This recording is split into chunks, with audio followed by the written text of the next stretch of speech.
નમસ્કાર, વંદે માતરમ. હું રાજભા ઠાકોર સ્વાગત કરું છું આપનું ગુજ્જુ સોના વિશેષ કાર્યક્રમ ગુજ્જુ મોટિવેશનમાં. મિત્રો, આજની મોટિવેશનલ સ્ટોરીનું ટાઇટલ છે આળસ. મિત્રો, આપણો સૌથી મોટો કોઈ દુશ્મન હોય આ દુનિયામાં તો એ છે આળસ. આળસ વિશેની એક ખૂબ જ રસપ્રદ વાત લઈને આપની સમક્ષ આવ્યો છું. મિત્રો, એક ખેતર હોય છે.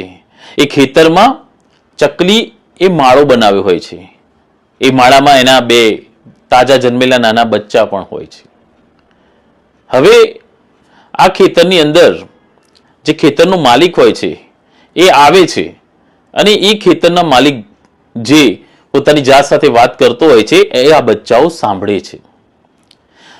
ખેતરનો માલિક એવું કહે છે કે મારો પાક હવે લણવાનો સમય આવી ગયો છે, એટલે કાલે હું મારા છોકરાને મોકલું કે ભાઈ જા, આપણા ખેતરમાં પાક તૈયાર થઈ ગયો છે, તું કાલે એને લણી લેજે. એટલે આપણી તળપદી ભાષામાં કહીએ તો વાઢી લેજે અથવા પાક લઈ લેજે.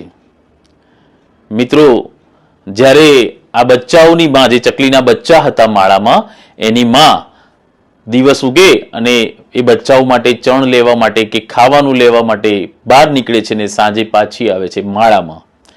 તો આ ચકલીના જે બચ્ચા હતા એ એની માને કહે છે કે હે માં, આજે ખેડૂત આવ્યો હતો, ખેતરનો માલિક, અને એની વાત ઉપરથી એવું લાગ્યું કે આપણે આ ઘર ખાલી કરવું પડશે. ઘર એટલે કે એમનો માળો. આપણે આ માળો અહીંયાથી બદલવો પડશે, આપણાથી અહીંયા વધારે રહેવાશે નહીં. એટલે એની માએ પૂછ્યું કે કેમ બેટા? તો બચ્ચાઓએ કહ્યું કે ખેડૂત એવું કહેતો હતો કે પાક તૈયાર થઈ ગયો છે અને કાલે હું મારા છોકરાને અહીંયા ખેતરમાં વાઢવા માટે કે લણવા માટે મોકલવાનો છું, એટલે માં આપણે ઘર બદલવું પડશે તાત્કાલિક.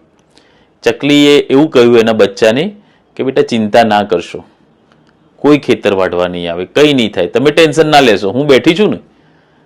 આવું કહીને રાત્રે બચ્ચાઓ સાથે આરામથી રહે છે. સવારે ચકલી રાબેતા મુજબ બચ્ચાઓ માટે ખાવાનું લેવા જતી રહે છે. સાંજે ઘરે આવે છે, બચ્ચાઓ પૂછે છે કે માં, આજે પેલા આવ્યા તો નહીં હો પાક લેવા? એટલે ચકલીની જે માં હતી, બચ્ચાઓની જે માં હતી, એણે કહ્યું કે બેટા મને ખબર હતી કે કોઈ નથી આવવાનું, એટલે હું તમને કહીને ગઈ હતી કે બેટા ચિંતા કરશો નહીં, કોઈ નહીં આવે. બીજા દિવસે ખેડૂત પાછો ખેતરમાં જાય છે. પાછો ખેતરમાં જઈને પાછો પાક જોવે છે ને પાછો આપોઆપ પોતાની જાત સાથે વાત કરે છે કે છોકરો તો ના આવ્યો, પણ મારો પાક તો તૈયાર થઈ ગયો છે, આને લણવો પડશે. એટલે ખેડૂત ખેતર સામે જોતા જોતા બોલે છે કે કાલે તો દાઢિયા લાવું, એટલે કે મજૂર, જેને આપણે રોજમદાર કહીએ મજૂર, કે એમને દાઢિયા લાવું અને પાક લઈ લઉં. ચકલીના બચ્ચા આ બધી વાતો સાંભળતા હોય છે. સાંજે ચકલી રાબેતા મુજબ માળામાં આવે છે ત્યારે બચ્ચાઓ ટેન્શનમાં આવી ગયેલા હોય છે ને માને ચિંતા ભર્યા સ્વરે કહે છે, માં, આજે તો ખેડૂત આવ્યો હતો અને એમ કહેતો હતો કે કાલે તો મજૂરો લઈને આવું, દાઢિયા લઈને આવું, પણ આ બધો પાક લણી લઉં. માં, આપણે તો તાત્કાલિક ઘર બદલવું પડશે, માળો બદલવો પડશે. એટલે માએ એવું કહ્યું કે બેટા એ શક્ય નથી, કારણ કે હજુ તમે લોકો ઉડતા શીખ્યા નથી, અને બીજી વાત કે મારા પર વિશ્વાસ રાખ, કાલે કોઈ ખેતરમાં વાઢવા માટે આવશે નહીં. બચ્ચાઓ આશ્ચર્ય અને ચિંતા ભર્યા ચહેરા સાથે માં સામે જોઈ રહે છે, પરંતુ માં ઉપર વિશ્વાસ હોય છે એટલે કંઈ બોલતા નથી. સાહેબ, ફરીથી 2-3 દિવસ જાય છે. 2-3 દિવસ પસાર થાય છે. ચોથા દિવસે ખેડૂત ફરી ખેતરમાં આવે છે. ચકલી ચણ લેવા બહાર ગઈ હોય છે અને બચ્ચાઓ માળામાં હોય છે ને ખેડૂત જે પોતાની જાત સાથે વાત કરતો હોય છે એ વાત બચ્ચાઓ સાંભળે છે. ખેડૂત એવું વિચારતો હતો કે મારો પાક તૈયાર થઈ ગયો છે, હું મારા છોકરાની આશાએ બેસી રહ્યો, પરંતુ છોકરો આવ્યો નહીં. મેં બીજા પર આધારિત રહીને મેં નક્કી કર્યું કે દાઢિયા લાવું, મજૂરો લાવું અને એના દ્વારા પાક લેવડાવું, પરંતુ એ પણ આવ્યા નહીં. હવે મારે કોઈના પર આધારિત નથી રહેવું. હવે હું મારી જાતે આવતીકાલે આ લણવા માટે આવી જઈશ. મારે કોઈના પર આધારિત નથી રહેવું, મારે કોઈના ભરોસે બેસી નથી રહેવું. હું મારી જાતે મારો પાક લણીશ, જાતે મહેનત કરીશ. આ વાત ખેડૂત પોતાની સાથે કરે છે અને ચકલીના બચ્ચાઓ આ વાત સાંભળે છે અને સાંજે જ્યારે ચકલી ઘરે આવે છે, માળામાં આવે છે, ત્યારે બચ્ચાઓ કહે છે કે મામા આજે તો ખેડૂત એવું કહેતો હતો કે હવે હું મારા છોકરાના ભરોસે નહીં રહું કે હું મજૂરોના ભરોસે પણ નહીં રહું, કાલે હું જાતે આવીશ અને જાતે મારો પાક લણી લઈશ. ત્યારે ચકલી એવું કહે છે એના બચ્ચાઓને કે બેટા હવે આપણે માળો ખાલી કરવાનો સમય આવી ગયો અને બીજી કોઈ સુરક્ષિત જગ્યાએ માળો લઈ જવાનો સમય આવી ગયો.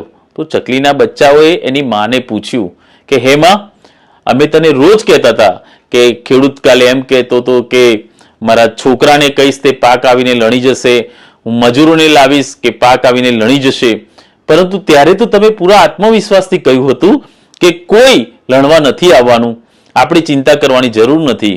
પરંતુ આજે જ્યારે અમે તમને એવું કહ્યું કે ખેડૂત એવું બોલતો હતો કે હું જાતે લણીશ, જાતે કામ કરીશ, કોઈના ભરોસે નહીં બેસી રહું, તો તમે કેમ આટલા વિશ્વાસ સાથે કહી શકો છો કે ખેડૂત કાલે જાતે પાક લેવા આવશે જ? ત્યારે એની માએ કહ્યું કે બેટા, જ્યારે તમે આગળના દિવસોમાં જે મને વાત કરતા હતા ને, ત્યારે ખેડૂત પોતે જાતે સ્વયં પોતાનું કામ કરવાની તૈયારી દર્શાવતો ન હતો. પહેલા એના છોકરાના ભરોસે રહ્યો, પછી એ મજૂરોના ભરોસે રહ્યો, પરંતુ હવે એણે જાતે સંકલ્પ કર્યો છે કે હું જાતે મારું કામ કરીશ, હું જાતે પાક લણીશ. એટલે એનો મતલબ કે હવે એ વ્યક્તિ આવશે, પાક લણશે અને આપણે હવે ઘર બદલ્યા વગર છૂટકો નથી. અને આમ પણ હવે તો તમે ઉડતા શીખી ગયા છો, એટલે આપણે હવે આજે રાત્રે જ સુરક્ષિત જગ્યાએ માળો બનાવી લઈશું. The moral of the story is, ક્યારેય તમે તમારા કામ માટે અન્ય કોઈ વ્યક્તિ પર આધારિત થાઓ છો ત્યારે તમે ક્યારેય એ કામ પરિપૂર્ણ કરી શકતા નથી. પોતાનું કામ હોય તો સૌથી વધારે ઇન્ટરેસ્ટ અને સૌથી વધારે મહેનત, સૌથી વધારે ઉત્સાહ આપણે પોતે પોતાની જાત સાથે રાખવો પડે, અને તો જ તમે ધાર્યું પરિણામ મેળવી શકો છો અને તો જ તમે સફળ થઈ શકો છો. મિત્રો, હંમેશા આત્મનિર્ભર બનો, પોતાનું કામ જાતે કરો. બીજાના ભરોસે બેસી રહેશો તો ક્યારેય તમે સફળ નહીં થાવ. આજની આ સ્ટોરી આપને કેવી લાગી એ અમને કમેન્ટ કરીને જણાવજો. અને આવી જ સક્સેસ માટેની મોટિવેશનલ સારી પોઝિટિવ સ્ટોરી જો તમારે સાંભળવી હોય, જોવી હોય તો અમારી ગુજ્જુ શો યુટ્યુબ ચેનલને લાઈક કરજો. અને હા, આ સ્ટોરી વિશે આપને અભિપ્રાય કંઈ આપવો હોય, કંઈ કમેન્ટમાં જણાવવું હોય તો કમેન્ટ બોક્સ તમારું છે મિત્રો. તમે જે કમેન્ટ કરશો એ પ્રકારના કાર્યક્રમો અમે બનાવવા માટે પ્રયત્ન કરીશું. અને હા, આપ અમારી ચેનલને જો પહેલીવાર જોઈ રહ્યા હોય તો મહેરબાની કરીને સબસ્ક્રાઇબ કરી દેજો અને મને થોડો ઘણો સપોર્ટ કરજો મિત્રો. તમારા ગ્રુપમાં તમારા મિત્રો, સગાવાલાને તમને એવું લાગે કે કોઈ વ્યક્તિને આ સ્ટોરી જણાવવા જેવી છે તો આ લિંક એમને શેર કરીને ફોન કરીને ખાસ કહેજો કે ભાઈ આ વિડીયો આવ્યો છે ગુજ્જુ શોમાં રાજભાનો, અને થોડી ઘણી આળસ કરતો હોય કાઢી નાખજે. એ રીતે આ વિડીયો એને મોકલજો એટલે એ માણસે જુએ અને એના જીવનમાં પણ કંઈક પ્રેરણા મળે, એ પણ કંઈ પ્રગતિ કરે. અમે જોવા માંગીએ છીએ તમને સફળ. તમે સફળ થાવ એ જ અમારા ગુજ્જુ શો પરિવારનું લક્ષ્ય છે. કુછ બન કે દિખા. Thank you very much. જય શ્રી રામ. વંદે માતરમ.